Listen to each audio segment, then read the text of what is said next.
What's up YouTube? In this video I'm going to be reviewing the JMTC S42 turbo that I just got from Mario Palza.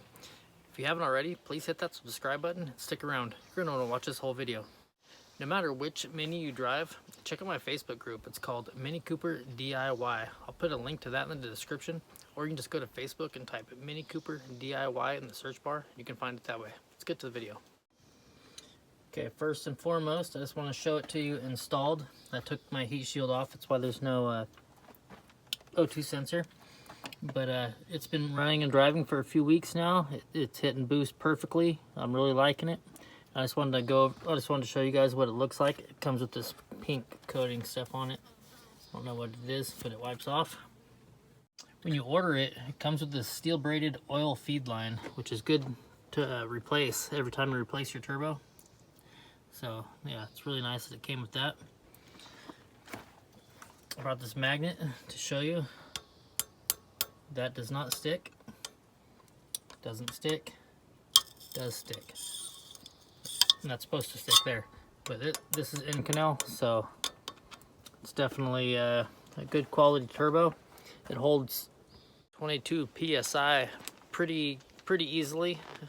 You can adjust the wastegate and get it a little bit higher.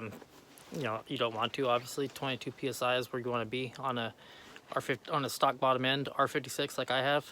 And even at that level, you're probably going to want to be running methanol or water injection, which I am. Okay, the turbo is called an S42, which might throw a couple people off, but it's a 46 by 58 6x6 billet compressor.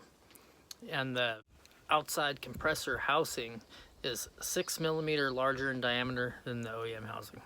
Okay, I'm running this turbo on a stage 3 RPM powered tune from Mario Palza. I was running a stage 3 tune with my JCW turbo that I had before this, also from Mario Palza. In fact, I'm still running the same tune. I haven't even updated my tune yet, but I have got a new tune for this turbo and for my methanol injection that I'm going to be uploading pretty soon. But it works really good with this tune. So I've ran this car with the stock S turbo. I've ran this car full bolt-ons with the JCW turbo, and I've ran this car now with the S42 turbo. And the difference between stock and JCW, if you've done that, is night and day once you've tuned for it. And the difference between JCW and the S42 is night and day once you've tuned, well, even without tuning for it, if you've already tuned for the JCW. But yeah, it's insane. Even with the S, as everybody knows, it'll fall on its face in a higher RPM range. But the JCW, sometimes it'll fall on its face at higher RPM. But this turbo has never fallen on its face, not a single time since I've had it. And I commute, like I've said this a bunch of times in my videos, but I commute 112 miles a day through the mountains. Not all of it's through the mountains, but I live at about 2,000 feet, a little under 2,000 feet. And I work at 120 feet elevation. So it's 56 miles each way. And about half of it is through windy mountain roads, and the other half of it, there's a lot of long straightaways. But so I have opportunities to get on it a lot.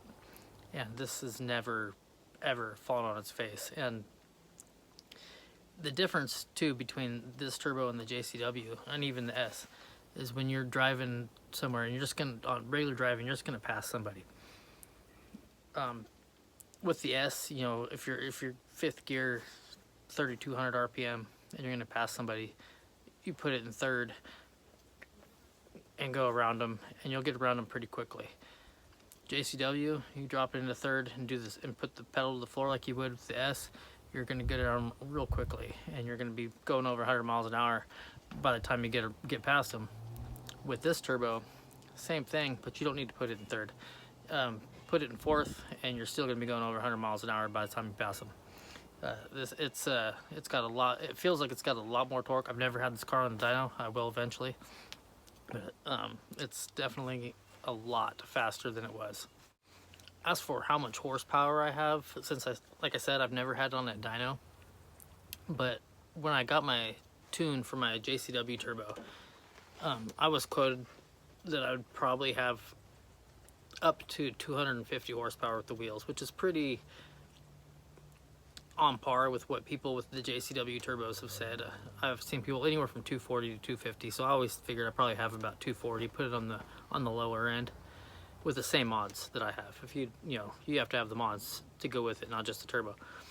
But with this turbo, I asked Mario, with this and the methanol injection and the tune for the methanol injection, how much more horsepower I would have, and he said I'd probably have about 45 more horsepower. So I don't know if it's going to be 45 more horsepower. Like I said, I got to get on a dyno to know what the actual number is, so I'm not going to be like, oh, I have 285 horsepower at the wheels or something like. I'm not going to say that, because there's no way that I know what I have, and I don't think it's 285. I actually don't know, because I've never been in a car this light with 285 horsepower at the wheels.